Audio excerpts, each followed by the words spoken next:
Hey y'all, I'm back and I have another scary story for you guys. If you're new to these types of videos, basically this is going to be a fictional story that I'm going to narrate for you. It's like Audible, kind of like Audible. It's not a true story, but it was posted on the subreddit by one of you guys. I know for a fact this is going to be a shorter video because it's not a very long story, but I didn't have any other no sleep stories posted. And so I was like, I think we'll suffer because it seems like a really good story. But the story is called, My Sister Found Her Missing Boyfriend and I Really Wish She Hadn't. 3 months ago, my sister's boyfriend went missing. They had been dating since they were each 14 years old, and 5 years later, they were more in love than the day that they met. At least, that's what she told me, and later what she told the world when she appeared on the news, pleading for him to come home. Candace, my sister, is someone I can only describe as a light, a beacon of love, and someone who cared for me when no one else did. It wasn't easy for us growing up. Our parents worked hard just to keep a roof over our head, and Candace made sure I was fed, safe, and entertained whenever I was left in her care. I'm only 3 years her junior, but that was enough for her to feel responsible for me. Looking back now, I'm amazed we didn't quarrel as sisters did, despite my constant and sometimes nagging presence in her life. When she met Morgan, he became a part of my life too. He would hang out with us, helping her care for me and never raising an issue with me tagging along on their adventures. I loved him in the same way I would love a brother, and I'd like to think he'd love me too. They were so deeply connected, you would think they had been married for years. Candace would tell me about how sweet he was, show me all the gifts he would bring her, and you could see her eyes light up whenever his car came down our driveway. That's why when he stopped responding to her messages randomly 3 months ago, she knew something was wrong. It was hard to get the police involved, as he was 19 and from a family more dysfunctional than our own. They thought he was a runaway, and despite Candace's pleas, they declined to raise any alarms until further evidence presented itself that something more tragic happened. This didn't stop her from posting on social media, eventually assembling a team of people who helped her search for her missing love. She went on the news, created a YouTube channel documenting everything she found, or didn't find. She was obsessed. Never once have I, or will I, blame her for that. Last night, Candace came into my room around 3 a.m., flipping on my light switch and waking me up without warning. Groggily, I shouted at her, "What are you doing? Get out!" "Liza, stop. You have to listen to me. I just got a text from Morgan." I sat up like a rocket, suddenly very, very awake. You what? From Morgan? "Yes, well, not his phone, but a text from him. I know it's him. He says so." I sighed. "Candace, don't you think it could be... I'm sorry, but couldn't it be someone fucking with you?" Her eyes stared back into mine wildly. I thought so too, so I said, "Prove it." He did. He told me something no one else would know, something just between us, something I didn't even tell you or my friends. She had my attention now. "Show me the messages," I said. "I can't. He told me not to. He's in danger, Liza. I can't put him in any more danger yet. No one can know, but I need you to cover for me. I'm going to meet him. He's in it bad, I guess. Somehow got mixed up in something. He needs money. He wants me to see him, to explain. I'm gonna meet him." "You can't be serious," I said. "Candace, this isn't safe. What if it's fake? Or if he is okay, what if someone put him up to this?" "That's a risk I'm gonna have to take," she said. I knew from the look in her eyes that nothing was going to change her mind. "At least let me go with you." "No, you have to stay here. If something happens to me, you need to be safe and try to get us help. I can't risk bringing you too. Besides, he said not to tell anyone we were meeting." I knew this was a stupid idea. I knew she was being set up, but something inside of me knew she was going with or without my blessing. I couldn't stop her. So I asked her to tell me where she was going, to have me on the phone so I could hear what happened. I wanted her location on and I wanted to know her every move. And I told her, if she wasn't back by 8 a.m., I was calling the police, regardless of who Morgan may or may not be mixed up with. She agreed, with some reluctance. The meetup was supposed to be at a lake about an hour out from home. She was to be there by 5 a.m., to stay an hour or so, and to be back by 7. At 8, I would call and report her missing.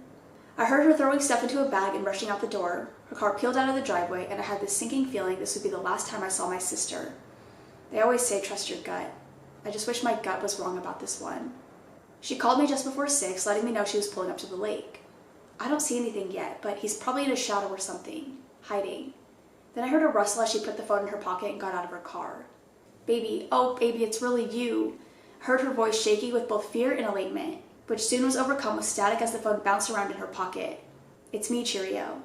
I nearly stopped breathing. It was Morgan's voice. It was Morgan's nickname for her. There was no mistaking it. It was really him.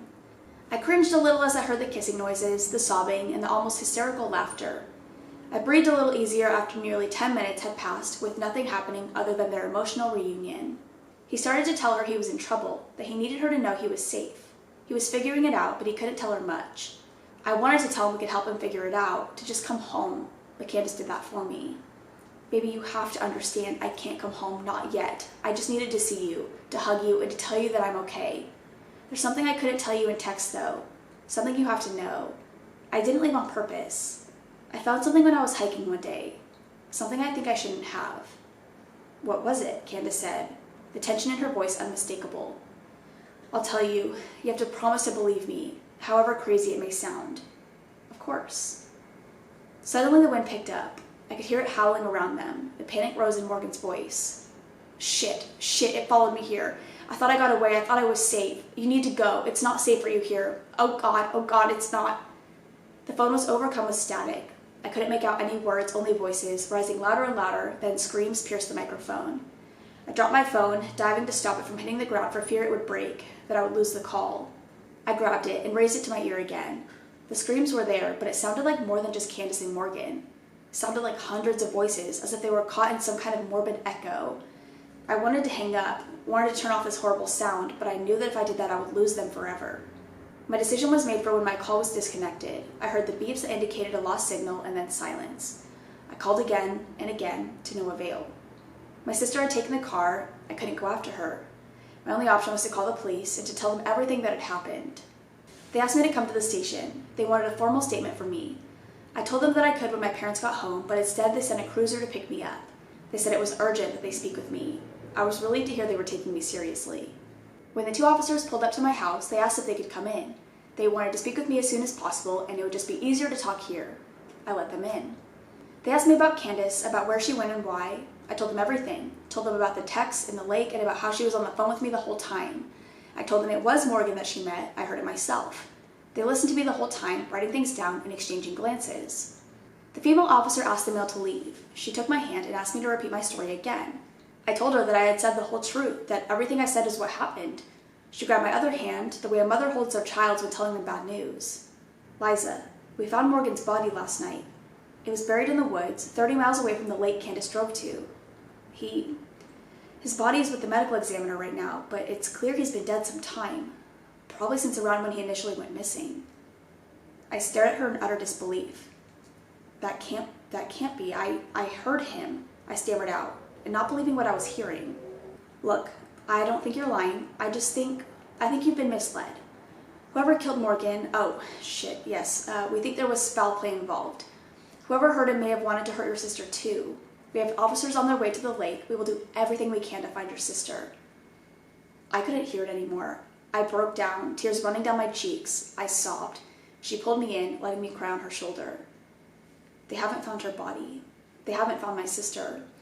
Her car was parked near the lake, and they found her footprints in the mud. First walking, then running towards the shore where I knew she saw Morgan. They didn't see any prints returning her to her car, and nothing showing that she went into the woods or the lake. What scares me is that they only found one set of footprints, as if Morgan was never there.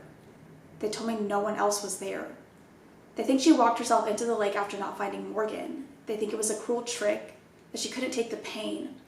I have trouble believing that though. I know what I heard. I know whatever hurt Morgan hurt her too. And based on how quickly Morgan died after going missing, I'm pretty sure my sister is gone too. I just hope I don't hear from her because I don't think I'd be able to stop myself from going to find her. And that is the end. You have to make a part 2. I feel like you could easily make a part 2 to that. And maybe you do have a part 2. Maybe I should have looked further, but I feel like they would have posted it on the subreddit if there was a part 2. Maybe it's in the works. I don't know. I absolutely love the stories you guys send to me. I think they're always amazing. You guys are amazing writers. You always really get me hooked into the story, and then I'm always like, please add more. But I hope you guys enjoyed that. If you have any other stories that you want to share with me or the community, I will have my subreddit link down below. Again, I'm sorry this is going to be a short video. I feel like I've had a couple short videos recently. I don't mean to, but it's like when I want to talk about certain topics that are unrelated to Let's Not Meet or paranormal stories, those are so easy to make longer because I have so many stories to choose from and so many to read and whatever. But when I choose topics that aren't those, there's only so much information I can give you about those topics, or with No Sleep Stories, they're only so long. So I'm sorry about all the short videos recently, but I do have 3 videos this week, so I feel like I made up for it. But I'm gonna go. I love you guys. I will see you in the next one. Bye! I put on a little bit of makeup because so I was supposed to film this video. It's Wednesday when I'm filming this, which isn't that bad. I'm not too far into the week, but I planned on filming this video on Monday. And then I procrastinated on Monday. I like ended up doing other shit on Monday. And then yesterday on Tuesday, I filmed my Billy from Saw video, and I had to edit that and get it uploaded because it was up today on Wednesday when I'm filming this. And so I had to like film that and edit it the same day. And then I also had a date yesterday. So I had like a kind of like a stressful day, I guess, a little bit of a stressful day. And so I was like, I'll just film it tomorrow and like edit it tomorrow, it'll be fine. And it's a short story, so it's not that difficult. But I didn't feel like doing my makeup, so I just put on like, I have like lipstick on, and I kind of filled in the front of my eyebrows and put mascara on and bronzer. I should have just done my makeup at that point. Honestly, I literally should have just done my whole face at that point. It's like the only thing I don't have on is foundation. But it does feel light. Like I kind of like it. It feels very light and airy, and I feel like I'm a free woman with no makeup on, but I do have makeup on. I do. But yeah, I don't know if I have anything to tell you. I feel like I can't talk about my date because I think he's watching my videos. And so I feel like I can't really go into detail, but I think it went well. I don't know. That's all I'll say. I think it went well. I really want to decorate for Christmas, like really, really, really bad, but it is not even Halloween yet. And so I know I can't do that because if like the background of my videos wasn't like my living room and you couldn't see the Christmas decorations, I probably would have decorated by now. But since I want to keep my like videos themed for like the time of year, I gonna keep it Halloween. I'm not gonna decorate yet, but I want to so bad. That's what I get for decorating so early for like fall and Halloween. I just get like over it, and then I want to decorate for the next season. Whatever. Okay, I'm gonna go. I love you guys. I love you so much. So much. See ya.